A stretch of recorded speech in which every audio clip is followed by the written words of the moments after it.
Hello and welcome to the Empowered Expat Wife podcast. If you moved abroad following your significant other and are looking to create a fulfilled life on your terms there, this is the place to be. I'm your host Camilla Quintana and I'm so excited to be on this journey with you and to inspire you to create the kind of life abroad you truly deserve. Hi everyone! Today, let's talk about how to avoid holiday burnout and the holiday blues. But first of all, I just wanted to take a quick moment and thank you so much for all the great feedback I received. It's really, I enjoyed so much, and it's such a pleasure to be able to come to you with new episodes every Thursday. I have such a strong motivation and such a strong why for doing this, and your positive feedback is highly appreciated. So thank you from the bottom of my heart. And if you haven't done so already, it would be great if you subscribe to my podcast on your favorite platform, if you gave it a positive rating on Apple iTunes, and of course, shared it with others that you think could benefit from the content. So, the holidays are around the corner, and while it may be the most wonderful time of the year, it's also a time of added stress, conflict, and in the case of us expats, maybe nostalgia and possibly questioning our lifestyle and our choices. It's 2020 now, and so because of COVID, you may not be able to travel back home. Your family may not be able to come visit you either, and you may get those typical questions, such as, why are you still living abroad? When are you finally coming back? You're so far away. And I'll get back to how you can handle such questions with ease and grace a bit later. But also, the holidays can be a time where we get a little lonely and a little overwhelmed. Especially as an expat mom, I think a great deal of the burden lies on us. And I personally notice this the most on the weekends and during the holidays. It's when I have less help, more workload around the house, and of course, my own desire to cook up nice meals, entertain my boys with meaningful activities, spend quality time with my husband. And then by Sunday evening, I'm just exhausted. And I know the same will happen over the holidays. You know, it's funny because back in the day, weekends and holidays meant putting my feet up, relaxing, rejoicing. But ever since I'm a mom, that's changed completely. Let me know if it has for you too. So, I have 4 steps for you to avoid holiday burnout and holiday blues. And they are: first, delegate, anticipate, micro moments, and navigate. And just for fun, they spell out the word damn, so that when things don't go as planned, you can go like, damn, and remind yourself of these 4 steps that I'm going to explain now with very practical examples and tips. So let's look at the first one: delegate. You cannot do it all by yourself, and you can't do it all perfectly by yourself, even if you'd like, okay? So think about, what tasks can I delegate and outsource over the holidays? How can I do that? And to whom? Maybe you can agree with your husband beforehand that he's in charge of doing all the shopping. Maybe you can agree with your kids that they're in charge of setting the table. You could hire someone to help out with some tasks and chores around the house that you know will take a lot of time and a lot of effort at the cost of your holiday spirit. We want to avoid that. And if you have someone working for you, maybe you can pay that person a little extra to cover more tasks. If you have your own business, maybe you can hire a virtual assistant, or you take a well-deserved holiday break. And you can also make it a habit to order more meals, get takeout. And that way you can even support the restaurants that with the whole pandemic have suffered a lot. So this will also be good for their holiday spirit. So think about, what can you delegate? And once you figure that out, plan for it. Talk to the person who should be in charge, make it really clear to them too, and you can start striking off items off your to do list. The second step is to anticipate. I think anticipation is power. It's kind of like a mind hack because a lot of times what leads us to burning ourselves out and ending up disappointed, even creating conflict with our loved ones, is that we have too high expectations. Of course, we want the holidays to be magical. And if you're like me, you're already thinking about, how can I compensate for the absence of family and traveling? Like, I would love to have a real Christmas tree, which I think in Spain you can't even get.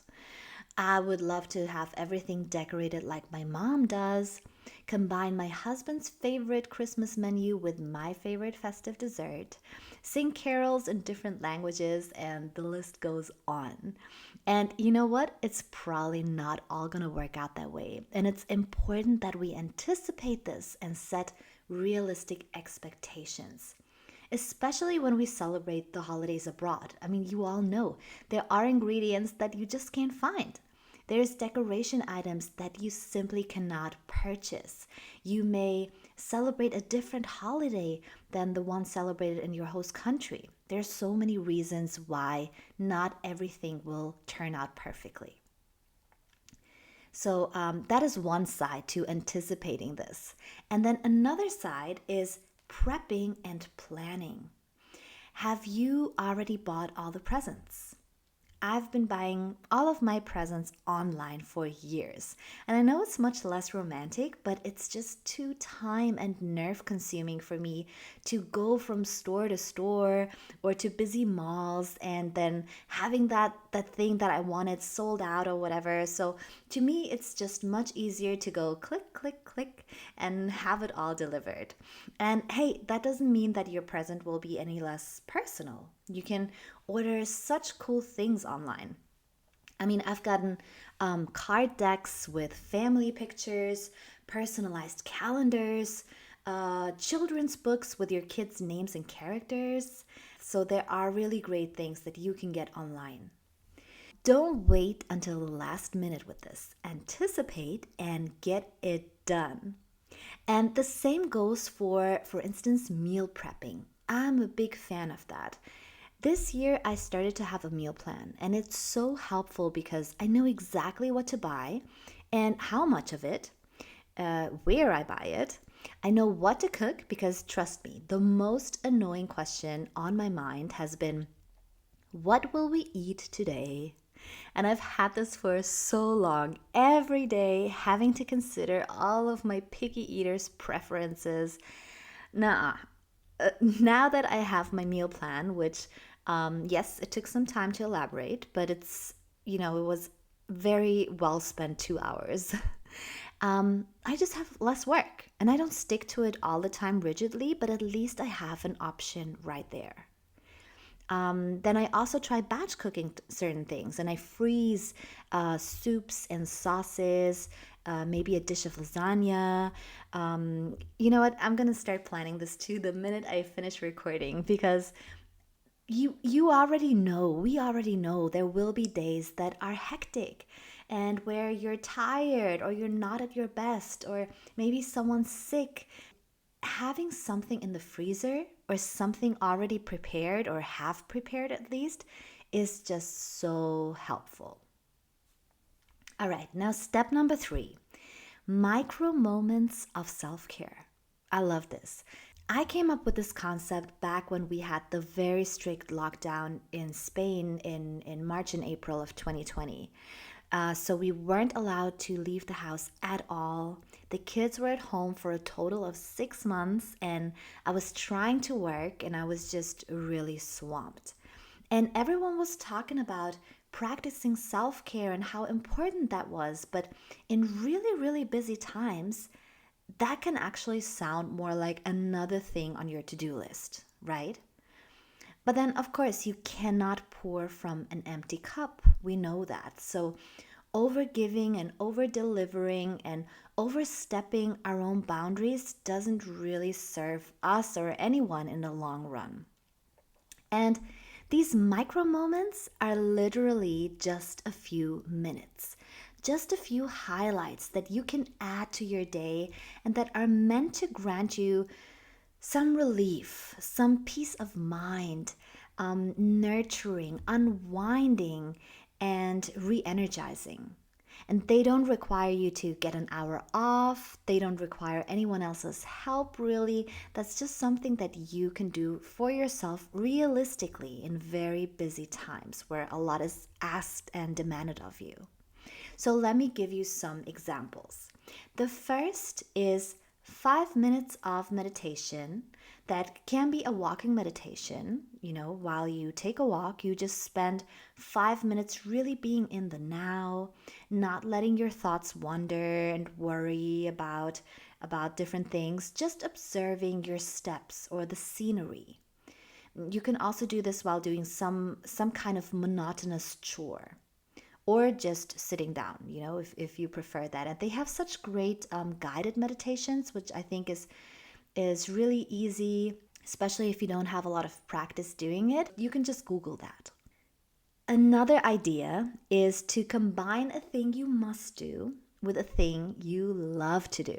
So let's take, for instance, cooking and listening to an audiobook or your favorite feel-good music.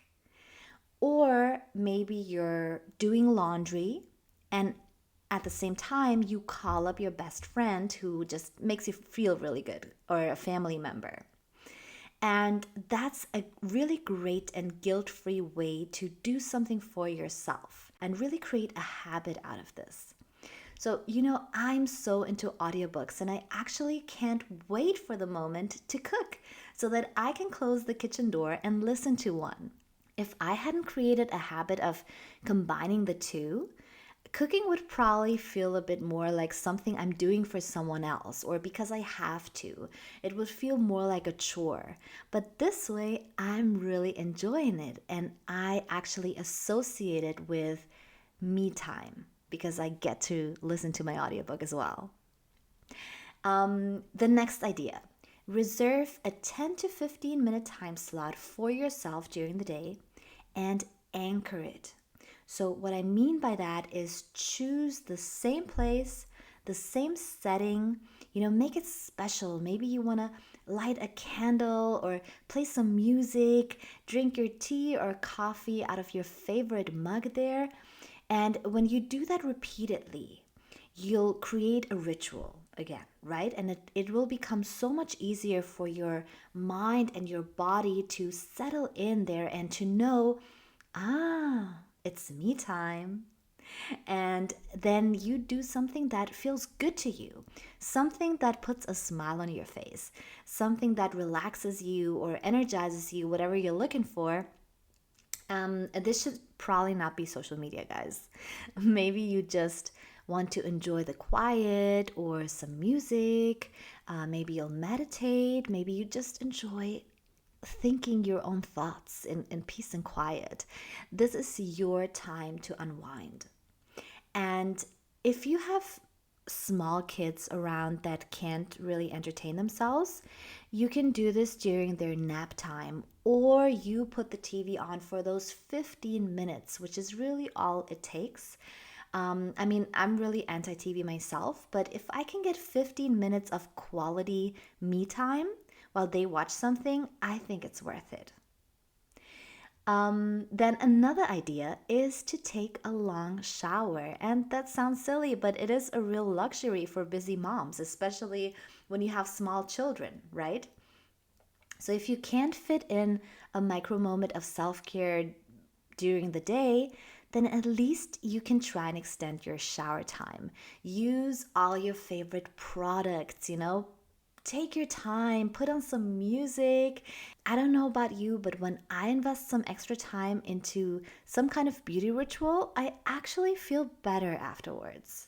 So I think for many, looking and feeling beautiful has a really positive effect on the mind and on our mental well-being as well.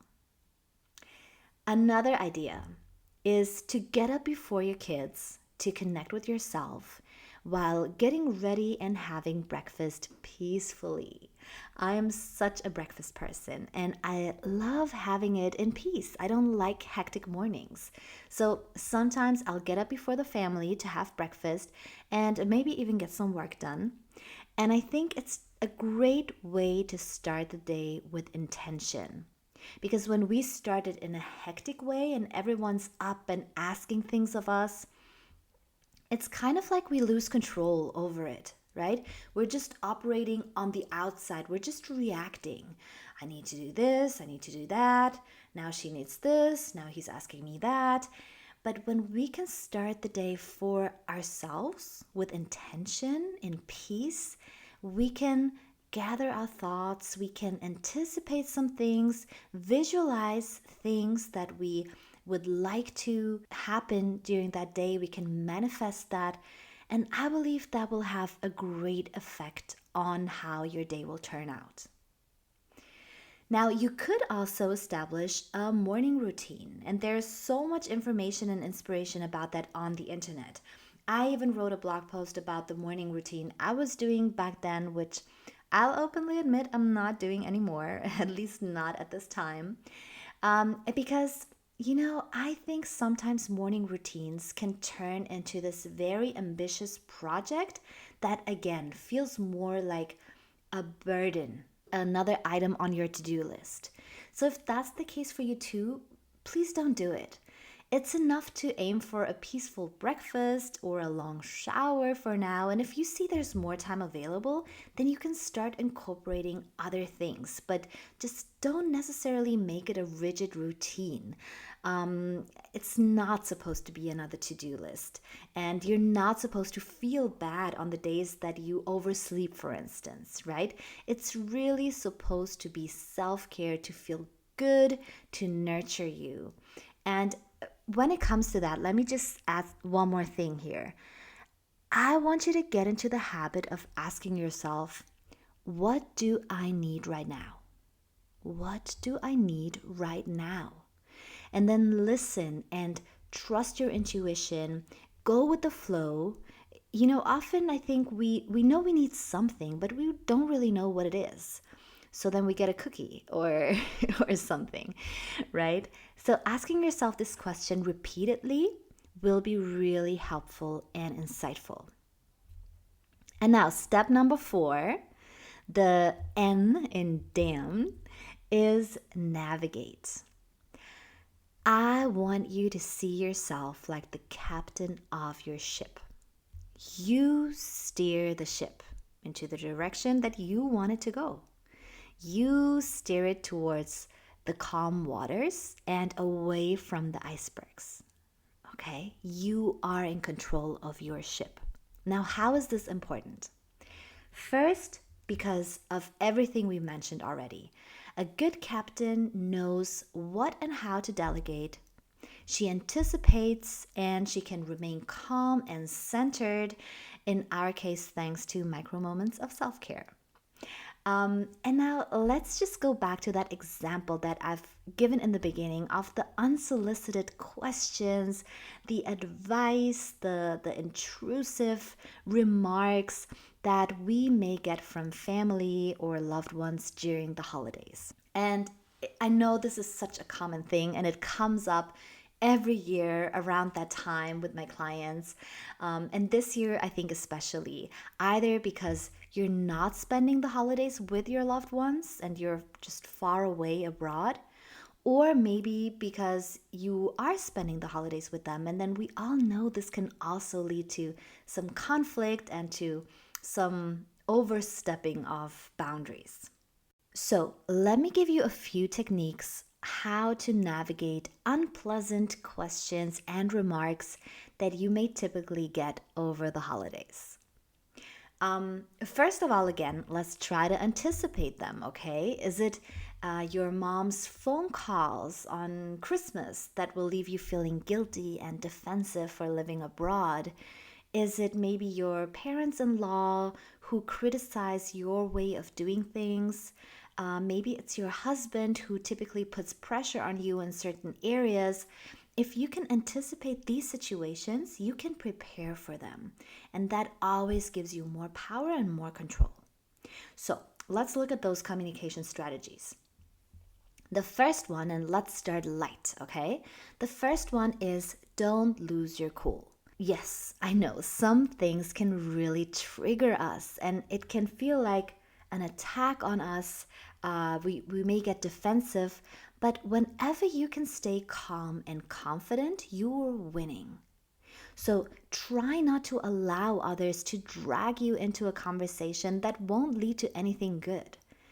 Try not to show them how irritated you might be and just give them one polite answer before changing the topic. I had a client whose family in law, especially her sisters in law, would always ask her about what she did abroad in an obviously critical way. Okay, so she was a serial expat wife. They went from one place to another, and she did not work. And that was totally fine for the family, but these sisters-in-law, they just didn't seem to understand that. So, because she actually had a good relationship with them and didn't want this to lead to an argument or jeopardize this in any way, she practiced some possible answers beforehand, and that they sounded like that. I'm actually very busy with the kids, and I'm involved in their school and their school activities, which is also of great importance to them. So for now, that keeps me really busy. End of discussion. Right? You're taking the emotion out of the equation. You present yourself confidently, and that will often be enough and just do the trick. Now, if that doesn't work or they keep insisting, you'll need some stronger navigation tools. So, when we think of the metaphor of the boat, you're now facing a stronger wind and you'll need to take other measures. So, the second strategy is the interested counter question. And here you go like, and how about you? And you? Because you see, if the focus of the conversation lies on you and on your life, the other person has a certain power over you, let's say. Power to make you feel insecure or like you have to defend or explain yourself in any way. But if you can turn the tables and focus on them instead, which you could even do sort of as a preemptive strike. When you can anticipate that this kind of question will come, you just avoid being asked by already talking about them and their life. So, okay, let's go back to the example of my client. So she would explain to her sister-in-law how busy she is with the kids and with the school activities, and then she'd ask, and how about your kids? What's their school like? Are you happy with that school? Etc. And the conversation has changed. So you're really turning the tables, you're switching the focus, and that will give you more control because now you're the interviewer here, right? And you don't need to be explaining yourself, which is so uncomfortable sometimes. All right, so what do we do if they still insist, or if it's a question that just triggers you so much that you couldn't even get through strategies 1 and 2? Then you can use strategy number 3, which is the blocking counter question. Here you would say something like, why does this interest you so much? Or why would you ask me this?